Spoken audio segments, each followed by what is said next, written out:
Senhor Jesus diz em Lucas capítulo 17, versículos 3 e 4, tenham cuidado, se o seu irmão pecar, repreenda-o, se ele se arrepender, perdoe-lhe. Se pecar contra você 7 vezes num dia e 7 vezes vier para lhe dizer, estou arrependido, perdoe-lhe.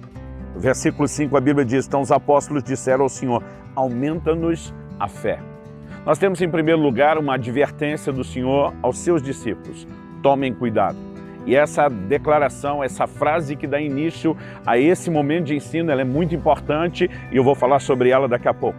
Logo depois ele fala sobre um perdão que é recorrente. Se a pessoa recorre na ofensa, mas se arrepende, ela deve ser perdoada.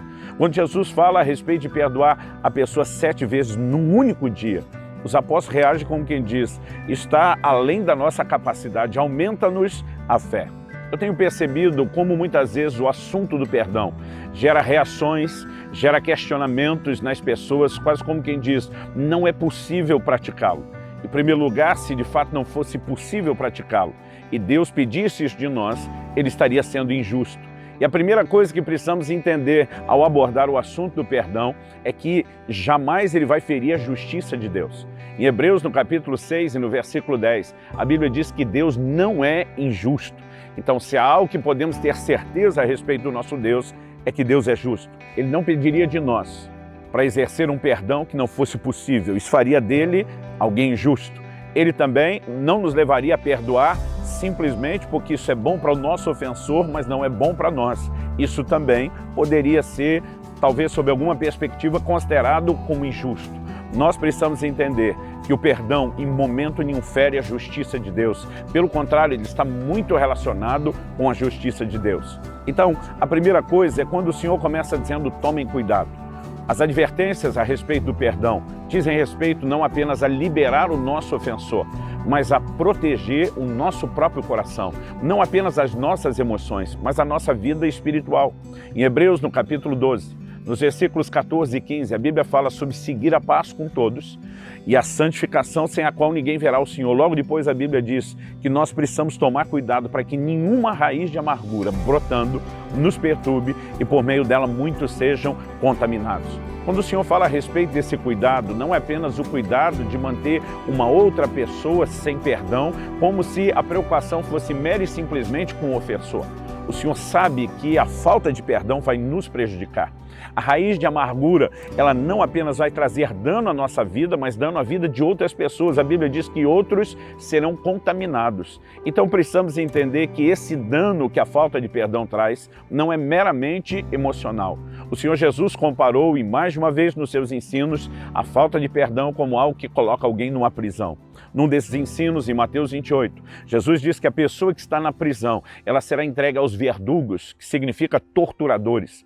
Eu tenho observado por muito tempo no ministério pastoral, gente que por falta do perdão adoeceu, não apenas emocionalmente, mas até mesmo fisicamente. Gente que definhou espiritualmente. Então, antes de mais nada, precisamos ter a perspectiva correta de que oferecer perdão não é mero e simplesmente dar algo bom para quem nos feriu, como se isso fosse algo ruim para nós. Aliás, alguém definiu a atitude do ressentimento como algo tão tolo a ponto de comparar isso com a seguinte ilustração. Diz que o ressentimento é algo parecido com você todo dia tomar um pouco de veneno, esperando que quem te ofendeu morra, quando na verdade quem está sofrendo o dano é você e quem tem a maior probabilidade de morrer é você mesmo.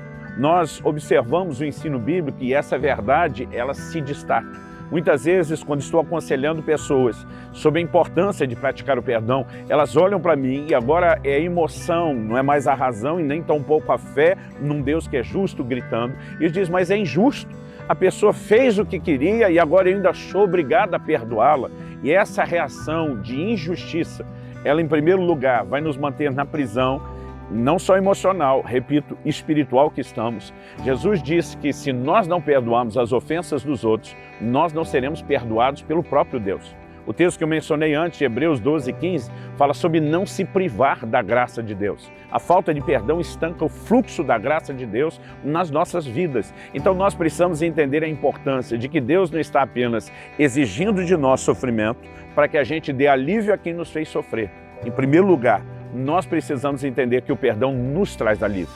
Ele liberta o nosso coração, ele liberta a nossa alma, ele liberta as nossas emoções. E, portanto, jamais pode ser considerado algo injusto, porque na perspectiva de Deus é algo justo, pelo que fazemos em relação a Ele, pelo que fazemos em relação a nós mesmos e pelo que fazemos em relação aos outros. O que muitas vezes as pessoas não entendem, tratando a respeito do assunto de perdão, é que a palavra de Deus diz, no livro de Romanos, amados, não vos vingueis a vós mesmos, mas dai lugar à ira.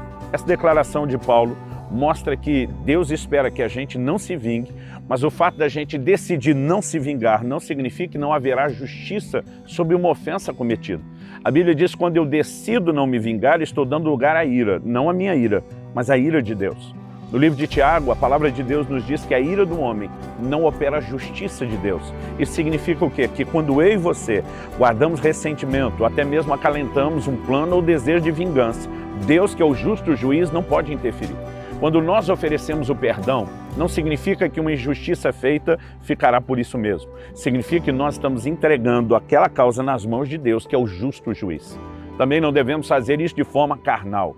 Um dia expliquei isso para uma pessoa, ela se animou, né, em relação ao perdão, mas com a motivação errada. Ele disse, então agora eu vou perdoar mesmo para que Deus julgue essa pessoa. A proposta do perdão é oferecer misericórdia, mas ela não exclui a justiça de Deus. O que nós precisamos entender é que o livro de Tiago diz que a misericórdia triunfa do juízo. Sempre antes de julgar, Deus oferece misericórdia. E se Ele não tivesse agido assim conosco, nós estaríamos perdidos. Então não podemos esperar que Deus nos ofereça misericórdia antes de juízo, mas para as outras pessoas, juízo antes da misericórdia. No entanto, o perdão jamais vai anular a justiça de Deus. Quando alguém comete uma ofensa, né, e não se arrepende, e nós oferecemos perdão, nós estamos protegendo o nosso próprio coração. Quando essa pessoa não se consertou, em vez de abraçar a misericórdia que Deus ofereceu, ela vai ter que lidar com a realidade do juízo. Porque ao mesmo tempo que a Bíblia revela um Deus que é amor, ela também nos revela um Deus que é justo e que também é um justo juiz.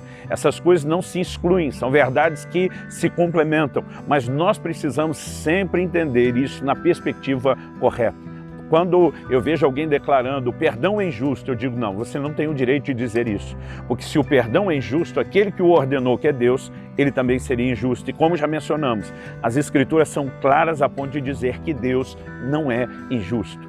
Nós precisamos entender o perdão não apenas com essa motivação egoísta. Bom, então vou perdoar para proteger meu coração, né? Se agirmos mera e simplesmente por isso, não alcançamos nem captamos o coração de Deus. No entanto, não podemos negar que, embora o propósito não seja meramente nos proteger, o efeito colateral, a consequência, inevitavelmente deve ser vista como algo que também nos abençoa, como algo que também nos protege. Quando eu penso na ideia do perdão, eu penso em primeiro lugar no sorriso do coração de Deus, num Deus que nos ordenou que nós sejamos imitadores dele como seus filhos amados. E a Bíblia diz isso logo depois de declarar em Efésios 4:32 que nós devemos perdoar, como Deus em Cristo nos perdoou.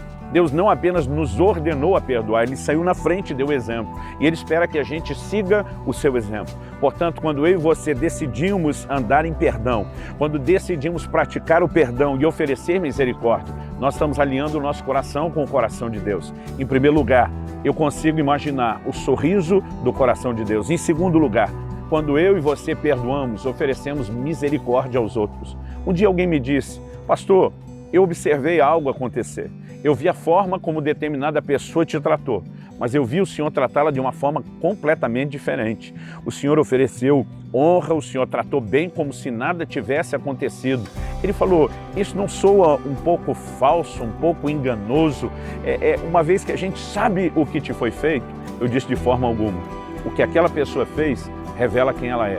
O que eu decidi fazer revela quem eu sou. E nós precisamos entender que já não basta a ofensa de alguém. Nós não podemos deixar que essa pessoa dite a maneira como vamos nos comportar diante de Deus e na nossa vida espiritual. Mas além de colocar um sorriso no coração de Deus, além de oferecer misericórdia aos outros, porque o perdão não tem nada a ver com merecimento, ele é um ato de misericórdia. Além disso tudo, nós precisamos entender que ele nos protege. porque a falta de perdão vai nos privar da graça de Deus, vai nos privar do perdão de Deus, vai nos colocar numa prisão espiritual, vai nos levar a esse lugar onde, além de presos, somos torturados. Então, quando Deus pede a mim e a você que manifestemos ou oferecemos o perdão, Ele não está apenas defendendo os interesses do ofensor, Ele está demonstrando sua preocupação e o seu zelo por cada um de nós. O perdão, em todas as suas expressões e perspectivas, sempre vai refletir a justiça de Deus. Um Deus que não preocupa só com o ofensor, mas se preocupa também com cada um de nós que talvez estejamos no lugar de ofendidos. Um Deus que também não quer que a gente apenas remoa as nossas dores, piorando a nossa situação, mas que quer nos livrar tanto do dano emocional como do dano espiritual. Um Deus que, quando por meio do perdão decidimos não julgar uma situação, Ele diz: então agora você colocou a causa nas minhas mãos e eu posso ser o justo juiz. Que Deus nos ajude a andar e praticar os seus ensinos sobre o perdão.